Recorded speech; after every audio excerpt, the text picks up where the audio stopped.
नमस्कार, जय महाराष्ट्र मित्रांनो. माझी शेती वारसा पर्वजांचा सीतानारायण ॲग्रो या यूट्यूब चॅनलमध्ये पुन्हा एकदा आपलं सहर्ष स्वागत आहे. तर शेतकरी मित्रांनो, आज आपण स्वस्तात असं एक संजीवक बुरशीनाशक आणि कीटकनाशक तयार करणार आहोत. तर मित्रांनो, हे कीटकनाशक, बुरशीनाशक किंवा संजीवक आहे, हे तयार करण्यासाठी आपल्याला हे साहित्य लागणार आहे. साहित्य आहे मित्रांनो, तर आपण घेतलेलं आहे 2 लिटर दही किंवा ताक. आपण याचा ताक पण वापरू शकतो किंवा दुधाचा पण वापर करू शकतो. तर याचं प्रमाण आहे मित्रांनो, 1 लिटर जर तुमच्याकडे दही किंवा ताक असेल तर आपल्याला ते 10 अंड्यात मिक्स करावं लागेल. तर कोण्या पद्धतीनं कसं तयार करायचं याची परिपूर्ण माहिती मिळणार आहे. तर मित्रांनो, याच्यात अजून एक महत्त्वाचा विषय सांगायचा म्हणजे हे जे संजीवक आहे, हे या संजीवकाचा शोध आपले एक कृषी मित्र आहेत, स्वप्नील देशमुख सर. त्यांचं ग्रीन गोल्ड ॲग्री या नावाचं यूट्यूब चॅनल आहे, ते पण तुम्ही सबस्क्राईब करू शकता. आणि आपल्या चॅनलवर नवीन आला असाल तर माझं पण चॅनल तुम्ही सबस्क्राईब नक्की करा. तर मित्रांनो, आता ही पूर्ण प्रोसेस आपण पाहणार आहोत, हे कसं तयार करायचं आहे. तर मित्रांनो, आता आपण पहिल्यांदा हे आपण 20 अंडे घेतलेले आहेत आणि 2 लिटर दही आहे. तर अगोदर आपल्याला हे अंडे असे एका बकेटमध्ये फोडून घ्यायचे. बकेट किंवा तुम्ही बरणीचा वापर करू शकता, पण मित्रांनो एकच आट पाहिजे की जे आपण बकेट किंवा बरणी वापरणार आहोत ती एअर टाईट पाहिजे. म्हणजे हवा बंद जे बरणी असेल त्यातच तुम्ही हे तयार करू शकता. ओपनली हे ठेवता येत नाही, किंवा जरी ठेवलं तरी त्याचे जे बॅक्टेरिया असतात ते बॅक्टेरिया तयार होत नाहीत. तर मित्रांनो, आता आपण या बकेटमध्ये अंडे फोडून घेऊया.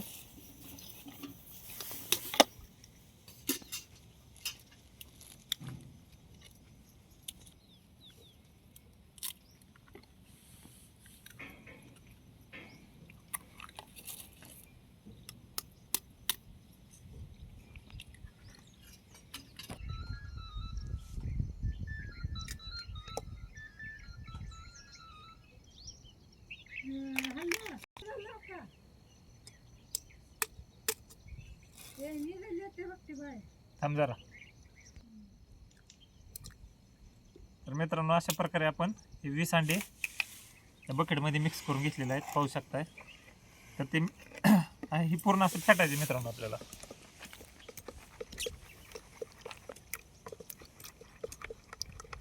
हे जसं आपण ऑमलेटसाठी फेटतोय त्या प्रकारेच आपल्याला ते फेटून घ्यायचं आहे.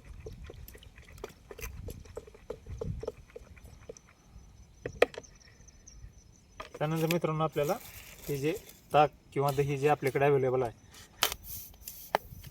ते आपल्याला हे करायचं. तर मित्रांनो, आता तुम्हाला प्रश्न पडला असेल की अंडे गावरून घ्यायचे का बॉयलर घ्यायचे. तर कुठलेही अंडे घेऊ शकता मित्रांनो. त्याला काही असं बंधन नाही की बॉयलर घेतले पाहिजे किंवा गावरून घेतले पाहिजेत. गावरून असतील तर चांगलंच आहे, पण बॉयलरसुद्धा अंडे चालतात. तर आता आपल्याला हे दही ह्याच्यात मिक्स करायचे.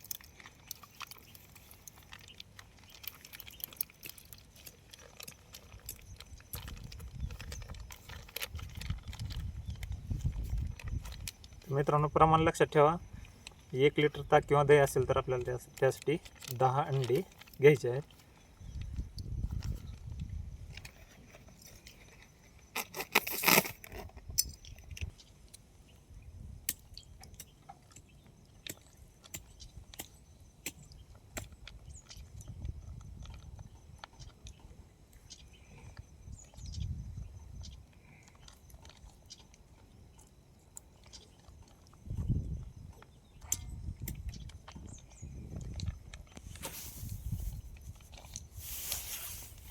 तर मित्रांनो, आता हे आपण त्याच्यात दही मिक्स केलेलं आहे अंड्यात.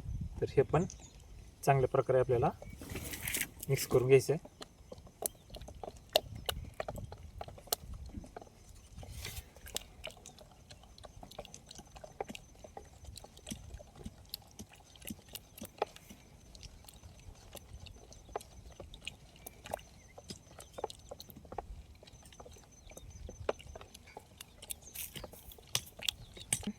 तर मित्रांनो, हे आपलं मिक्स करून झालं आहे.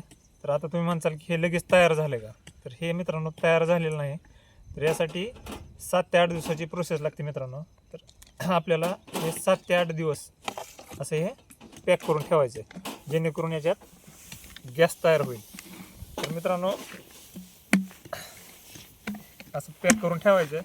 आणि जर तुम्हाला वेळ मिळाला तर तुम्ही अशा प्रकारे हलवून घ्यायचं याला दररोज, नाही हलवलं तरी चालतंय.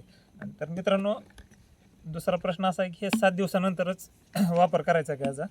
तर तसं नाही मित्रांनो, हे तुम्ही जितके जास्त दिवस ठेवचाल तितके दिवस याचा प्रभावी वापर होतो. तर मित्रांनो हे आपण एक 15 दिवसापूर्वी हे तयार केलेलं आहे, ताकांडी संजीवक आहे. तर हे पाहू शकता, ह्याचा कलर अशा प्रकारे येतो.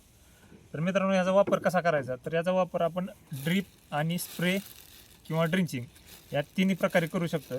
जर आपल्याला जर याचा वापर स्प्रेसाठी करायचा असेल कुठल्याही पिकावर, इवन कुठल्याही पिकाला मित्रांनो हे इतकं प्रभावी आहे, तर हे जर वापरलं तर आपल्याला रासायनिक खत किंवा औषधं, टॉनिक, मायक्रोन्युट्रिएंट काही वापरायची गरज शक्यतो पडणार नाही. अशा प्रकारचं हे मायक्रोन्युट्रिएंट आपलं तयार होतं आहे. तर यासाठी आपल्याला 7 दिवस वेळ द्यावा लागतो. तर मित्रांनो स्प्रेसाठी जर आपल्याला ह्याचा वापर करायचा असेल तर 15 लिटरचा जर पंप असेल तर आपण 200 ml वापरायचा आहे. 20 लिटरचा असेल तर 250 ml. आणि ड्रिपसाठी जर वापरायचं असेल तर 200 लिटर पाण्यासाठी एकरी आपल्याला हे 5 लिटर तयार करायचे. म्हणजे 5 लिटर जर आपल्याला तयार करायचं असेल तर 50 अंडे आणि 5 लिटर ताक किंवा दही वापरायचं आहे. तर अशा प्रकारे याचा उपयोग आहे मित्रांनो.